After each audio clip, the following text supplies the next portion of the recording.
Alright, next up we have Clefairy. Alright, we're going to be taking a look at some interesting facts about Clefairy.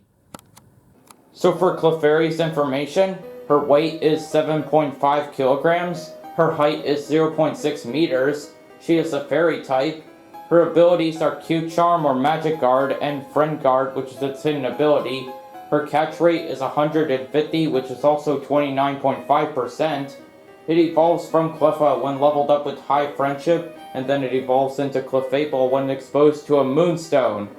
And for her information, on every night of a full moon, groups of this Pokemon come out to play. When dawn arrives, the tired Clefairy return to their quiet mountain retreats and go to sleep, nestled up against each other. So it looks like the Clefairy love to come out at nighttime as well as Cleffa does.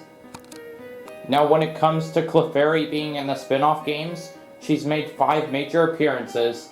In Super Smash Bros. On the Nintendo 64, when released from a Pokeball, Clefairy will use Metronome to copy another Pokemon's move randomly.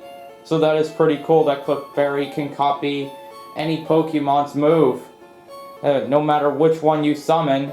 And in Super Smash Bros. Melee, well, Clefairy also uses Metronome, but uses its own series of attacks, such as Blizzard, Explosion, or Fire Spin, which will hurt any opponents close to Clefairy.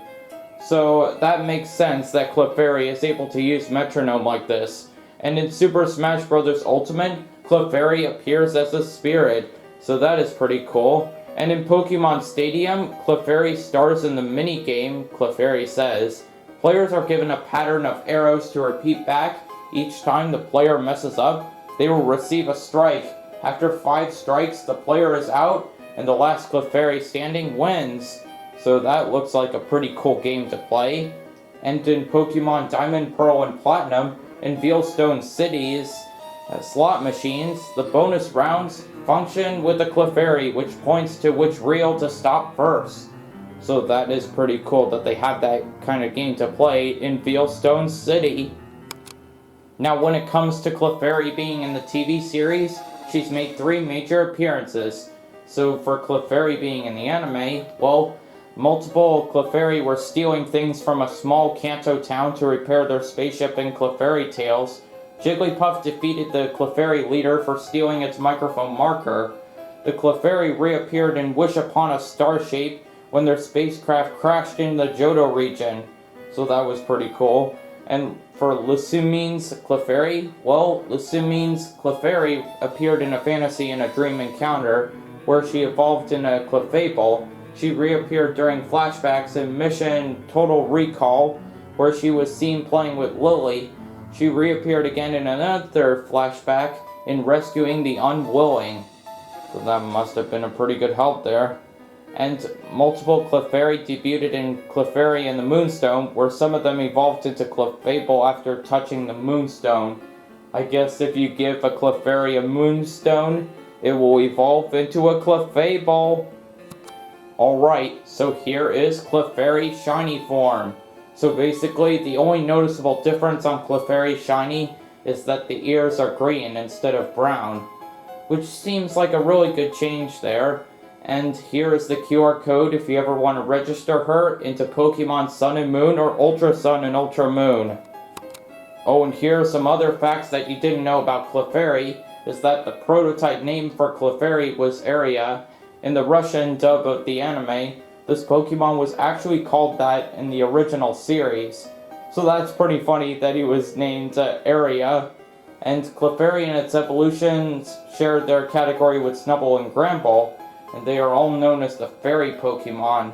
So that's pretty cool that it actually makes sense since its name is Clefairy. And Clefairy was originally going to be the official mascot of Pokemon, but Pikachu was used instead due to the popularity of the anime and Pikachu's familiarity with fans. So that was unfortunate that Clefairy didn't get to be the mascot. But at least Clefairy is still a popular Pokemon, although Pikachu is still going to take this role.